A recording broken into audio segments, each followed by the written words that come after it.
We are so happy to be partnering with the Atlantica Centre for Energy on the creation of a new podcast series. Since this organization is focused on promoting a sustainable energy sector, it's a perfect match. Here's the first episode of Atlantica's Fuel for Thought, a Reimagined Energy Podcast, with host Jonathan Alward.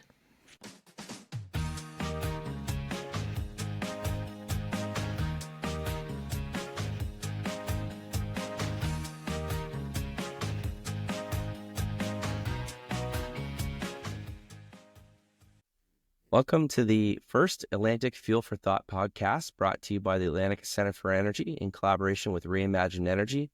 This is a podcast where you can learn about all things energy in Atlantic Canada. I'm Jonathan Alward, and I'm the Vice President for Policy with the Atlantica Centre for Energy. As the voice for energy in Atlantic Canada, Atlantica's members include many of the largest producers, distributors, and consumers of energy in the region. Our members represent nearly all sources of energy in all types of generation, from oil and gas to renewables and nuclear generation, to utilities and government, research and academic organizations, and of course the general public. Atlantica's goal is to power and develop the region responsibly to create a more prosperous future for Atlantic Canadians. We do this by developing partnerships, facilitating conversations, and by improving energy literacy. And that's why we've created this podcast series to help Atlantic Canadians better understand the energy around them, its role in supporting the economy, and the opportunities that energy can provide to create a more prosperous, resilient, and clean future here. In this series, we're going to dive into understanding more about different types of energy used in Atlantic Canada, how important energy trade is for the region, and explore exciting development projects that are helping create a thriving, resilient, and clean future here. In this first episode, my guest and I will uncover the truth about wind by fact-checking some recent viral comments made about this source of energy. We'll discuss comments made by the President of the United States, Donald Trump, on January the 7th. These comments were about both onshore and offshore wind, but this episode will focus on onshore wind projects specifically, like many of those you can already see springing up across the Maritimes. We're going to also listen to some quotes from a popular new Paramount Plus show, Landman, where the main character explores wind energy in the oil and gas sector. Listeners and viewers can find links to these clips in the show notes. And it's now my pleasure to introduce my guest, Robb Apold, a principal of natural forces based in Halifax. Robb is a passionate advocate for clean energy and sustainability and has dedicated his career to advancing renewable energy industry. Robb graduated from the University of New Brunswick with a degree in mechanical engineering, and he's been working in this sector for over 20 years. He's a founder of Natural Forces and has played a key role developing and commercializing over 500 megawatts of renewable energy projects during his leadership both at GDF Suez and with Natural Forces. Robb's innovative thinking and leadership have guided Natural Forces to success, and he continues to drive the company forward and its mission to create a more sustainable future. Robb, thank you so much for joining. But before we begin, I'm wondering if you can share a little bit more about Natural Forces and the work that you're doing to develop wind and solar projects across Atlantic Canada. Thanks, Jonathan. I really appreciate the opportunity to speak a little bit about my passion, which is renewable energy and specifically wind energy. Natural Forces is an all-encompassing firm. We deal with renewable energy from solar, wind, hydro, and storage, and are focused mainly on delivering these projects through community. So what does that mean? It means having community be part owners of the projects that we developed here. Our focus is mainly on the Canadian market, the Irish market, and the French market in Europe. We have a team of about 100 people now. Our main office is in Halifax, but we also have offices in Sussex, New Brunswick, Dublin, Ireland, and Nantes, France. That's excellent. So let's jump right in and let's discuss first the new Paramount Plus series, Landman. And it's currently actually the 24th most popular show on TV, according to Rotten Tomatoes. In Season 1, Episode 3, main character Tommy Norris gives a now viral speech outlining the character's thoughts on wind generation relative to oil production. This character is an executive of a fictional oil company in Texas, and he's played by, honestly, a very convincing Billy Bob Thornton. So Norris mentions that windmills are up to 400 feet tall, and their concrete foundation covers over a third of an acre and goes down 12 feet into the ground. Robb, can you walk me through how big some of the wind projects are here today in Atlantic Canada and what we can expect maybe their size and scale to look like here in the future? Well, yeah, I certainly can. So many of my friends have sent me that clip from Landman. It's getting a little bit interesting for me, but what he says is partially true on the size of the turbines. The size of the turbines now, tip heights, that's the top of the tip to the basement, can be well over 500 feet now. They're getting larger, and the reason they're getting larger is because we're trying to have less impact on the bottom. We're trying to become more efficient.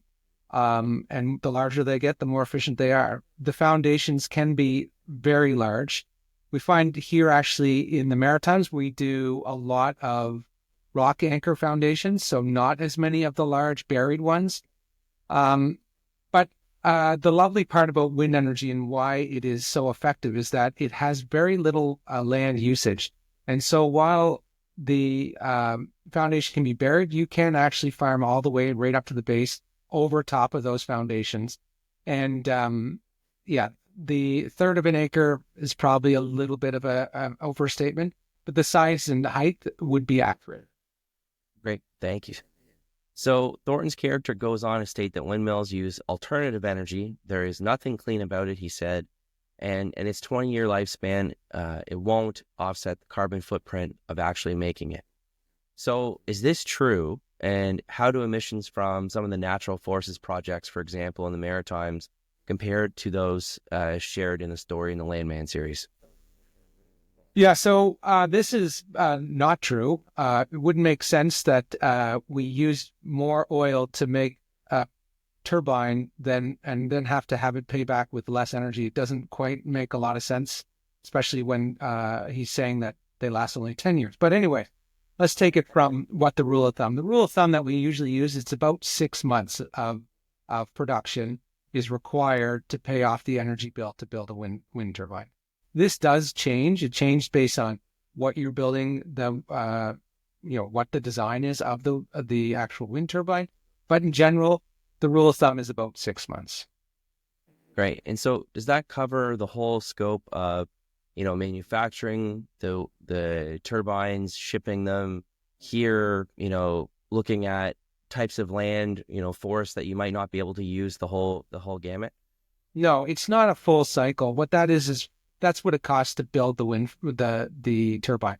So the big cost, of course, is getting the steel. That's the big piece of it.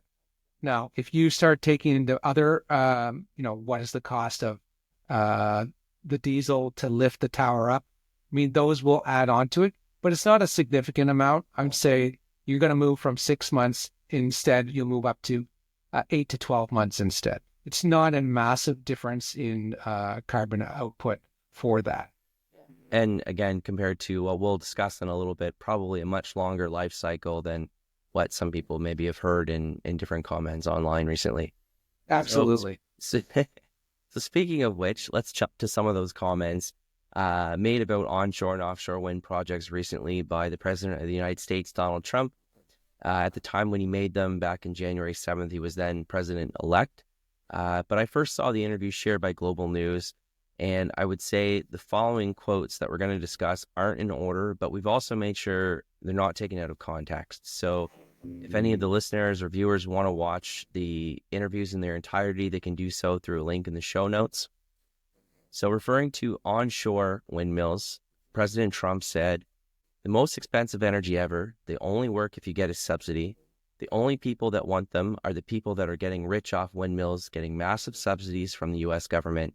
And that's the most expensive energy there is. It's many, many times more expensive than clean natural gas." So Robb, from your experience, let's start with how do the costs of wind energy generation compare with other generation sources here in Atlantic Canada? Yeah, I think it's all about your jurisdiction. So what I like to talk about is what America does is not necessarily what the world does. If you look at the world, wind is the cheap form of energy. It is the cheap. Now, it does not solve all the problems. I've said that many times before. It's not a silver bullet, but it does add a lot of value. And the low cost of power is probably the biggest benefit besides this renewable portion of the of the equation for a wind project. If you look at Europe, for example, you look at what the cost of energy is, you're going to find that wind energy is the cheapest form of energy compared to building new assets. What happens, though, is when it's compared to a fully depreciated asset in terms of that it's already been paid for, and all it is that you just put gas into it or you put coal into it, then yes, that's going to be very cheap. But so will wind turbines when they're 25 years old and you don't have to pay back debt or anything like that. They'll be the cheapest form again. So for new energy, wind turbines are definitely the cheapest form. He talks a lot about subsidies, and subsidies are important. I think subsidies happen throughout all of our economy. So that's a difficult one to talk about. Here in Canada, there is a recent subsidy that has come in, which is the ITC. Again, that is a tax policy, and ultimately you will pay for that in the long term. It's really comes down to when you pay for the asset. Yeah, and those ITCs, the investment tax credits, I think they're important because, looking at decarbonization goals, they are societal goals. They're goals for Canada. And understandably, the government is trying to shift some of that burden of decarbonizing from ratepayers, electricity ratepayers, to all taxpayers. And there's certainly a strong justification for doing so, especially to support those, maybe newer or industries that are still maturing, like wind and solar to a degree, and certainly other types of more nascent clean energy sources that different utilities around the country are exploring. And I think that's a really good point, Jonathan. If you think about wind energy, the idea that you have to change is the big part. So we could run the system now and continue to pollute, but if you want to update your system, there is a cost to making that change, that transition over. And that's really what we're talking about here, is that transition. Yeah, absolutely. And I think it's important for listeners and viewers right now to remember that electrical utilities in Atlantic Canada are highly regulated. And every time they want to bring forward a new investment or development project, they need to go through a utility board to justify those costs as being the most effective one for ratepayers. So, for example, anytime Nova Scotia Power or MB Power, they develop an integrated resource plan, or they call them IRPs, they're looking at the cost of, what is the most cost-effective mix to deliver reliable energy to ratepayers. And all those utilities in the region have found that wind is part of that most cost-effective mix of electricity generation moving forward. Exactly. Rob, do you think that President Trump was correct that wind projects only work financial with subsidies in place? Is this true in Atlantic Canada, moving forward, even after the investment tax credits wrap up after 2030? No, I don't think so. I can give you examples of why I don't believe that. If you look at in the very beginning of my career in 2005, 2006, we were talking about wind energy and contracting then, and the price back then was 6.9 cents was a winning bid. That price has fluctuated up and down, but in general, that's where wind energy is sit. And when you look at the avoided cost of energy across utilities, that's in keeping with what prices they can afford. And so I don't believe it's the highest cost. I think that there's a lot more issues coming due with trying to keep these older plants running. I think there's a cost that's associated with it. And so we really need to think about how to update the grid effectively. And one of the ways is to go with low cost wind. Yeah, I absolutely. I completely agree. So President Trump mentioned also the concept of clean natural gas. And I guess one thing I don't strictly agree with, as you know, Rob, our work with Atlantica doesn't place one technology ahead of another. And I certainly believe that there's a role for natural gas in Atlantic Canada's energy future. But I have a bit of a problem with the term clean natural gas, though, because I think it wrongly implies for some listeners that natural gas produces few to no emissions. And that's just not true, of course. although modern natural gas combustion turbines to generate electricity are obviously much lower emitting than some of the coal assets we still use in Nova Scotia and New Brunswick. But can you speak to the benefits of natural gas actually and how it relates with wind generation in the region? Are there clean benefits to natural gas, other than, directly combusting it? Yeah, I think there's weaknesses with renewable energy, just like there's weaknesses with natural gas. I actually think they complement each other quite well in the near term, for sure. Who knows what will happen in 20 years with new technologies? Maybe wind energy won't be no good anymore. Maybe natural gas won't be needed anymore.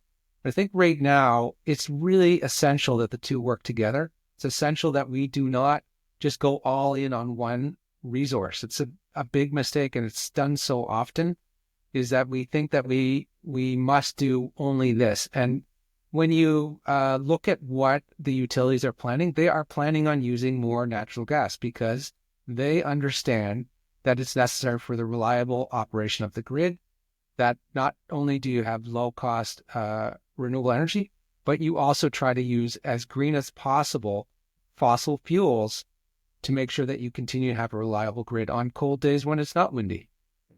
Yeah, absolutely. I completely agree.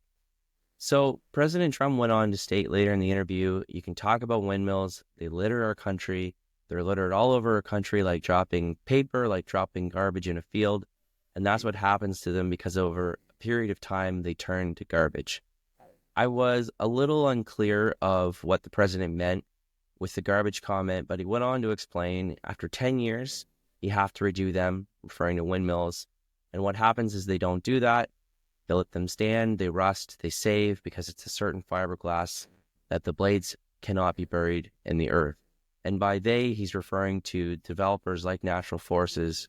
But Rob, is this true? Can we start with, whether wind projects only produce electricity for 10 years in Atlantic Canada? Is that true? No, it's absolutely not true. If you look at the earliest wind turbines that were placed in the Atlantic provinces, they're still running today. It's like a good car. If you treat it poorly, it won't last long. You must do the maintenance, and you have to put the time and money into them. I think that's why the way that our utilities contract is so important.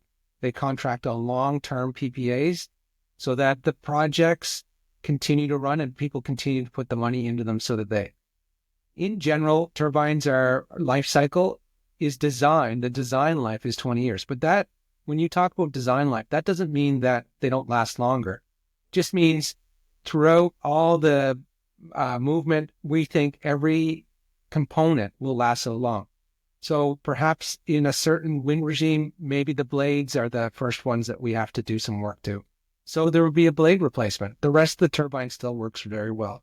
Or perhaps there's a gearbox that requires a substitution.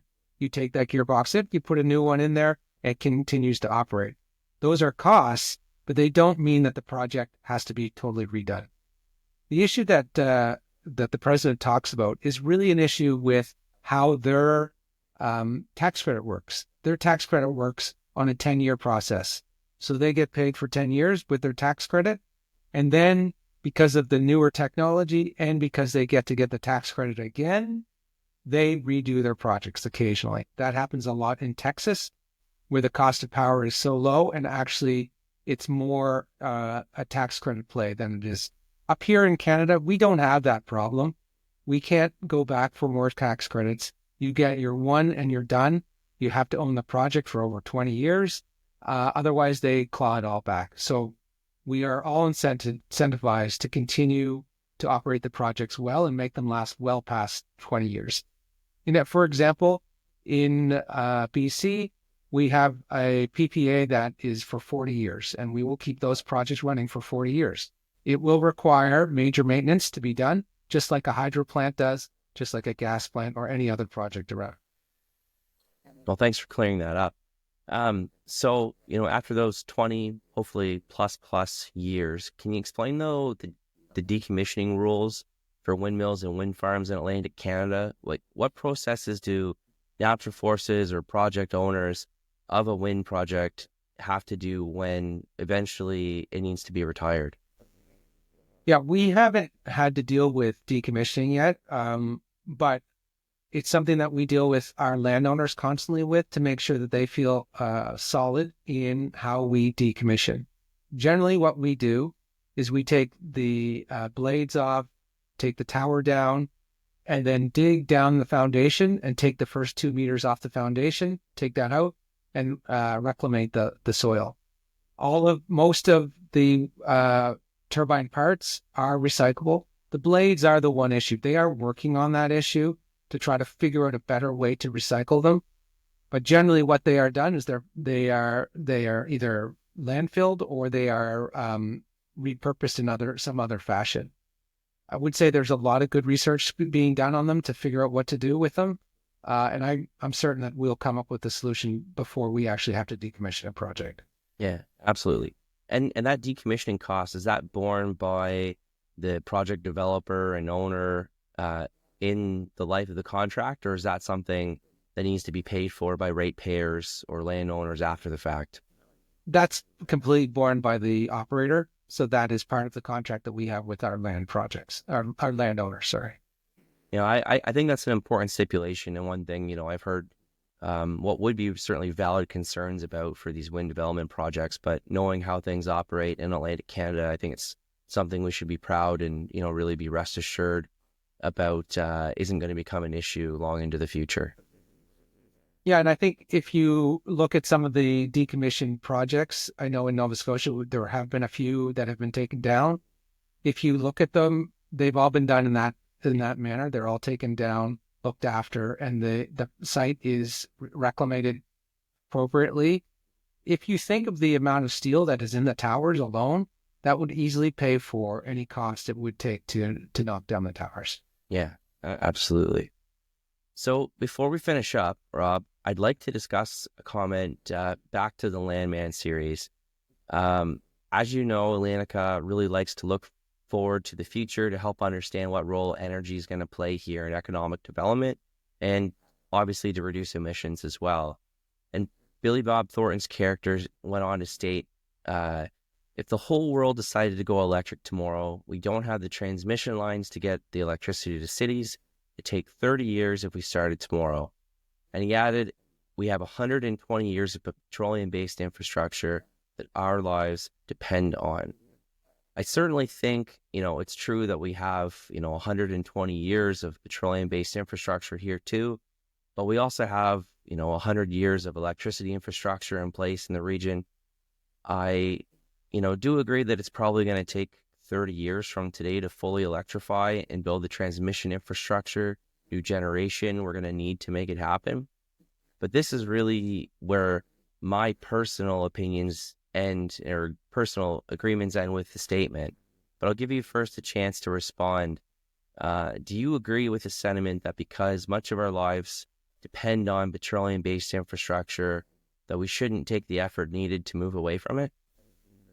I mean, absolutely not. I agree with the statement that he generally says, of course, we can't change overnight. What change ever happens overnight? And he might be right. It probably would take close to 30 years to change. But I always go back to, let's look at our history. In the late 1800s, the conversation was, we can't there's too many horses. We can't deal with all the horse poop everywhere. It's clogging up the drains. Everything stinks. We don't have enough people to pull all that out. And then all of a sudden we changed to cars, and all the jobs that had to do with horses went away and they changed. That happens. Now, I don't think it should happen overnight. I definitely think that petroleum will have a large part to play in our lives, especially probably for the rest of my life. But we need to start making strides towards change for the better.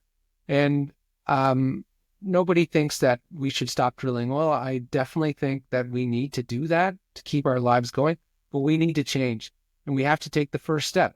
And so electrification is the first step. I don't think everybody needs to have an electric car, but it certainly helps if some people do. If people can deal with having an electric car, that's great. People can't because they have to drive where there's not infrastructure yet. then it makes sense. They should stay with petroleum based.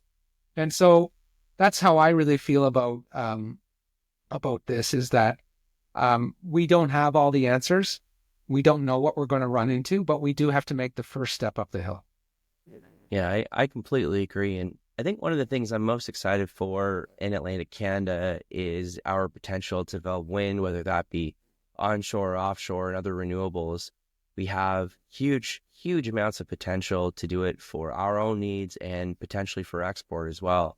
When you look at things like you mentioned that are going to be harder to, decarbonize or electrify, like heavy transportation, marine shipping, fuel, some industry, I think there's going to be a growing role for clean fuels like renewable diesel, sustainable aviation fuel. Obviously, we've heard lots of discussion about the potential to develop clean hydrogen in the region. And we can use wind, solar, other renewable assets that we have here that we can still build out here in large number to help produce those clean fuels as well, to reduce emissions that aren't going to be coming from electrification. So, I think the natural gas grid at some point in the future, we'll be referring to it as a gas grid, and that's a great thing. There's still going to be a role for fuels, but to your point, we should all be working towards a future where we can decarbonize those sectors while still, maintaining the quality of life that we enjoy today. Absolutely. I don't think that this is going to be a straight line. There'll be some zigs to the line. We'll try some things, they won't work very well. But that goes back to my comment. You just can't bet everything on one number. You have to place your bets strategically around and try to find out the best solution for each grid. Each grid is different. Each grid has different requirements. And so we really have to invest in planning and making a map for the next 30 years so that we can make it in 30 years, because we can't do it right now, but we should be in a position that in 30 years we will be there if we want to be. Completely agree. Look, thank you again, Robb, for joining the Atlantica Fuel for Thought podcast. And I encourage all the listeners and viewers to learn more about natural forces and the Atlantica Centre for Energy by visiting their websites, which are available in the show notes below. Until next time, keep learning about energy.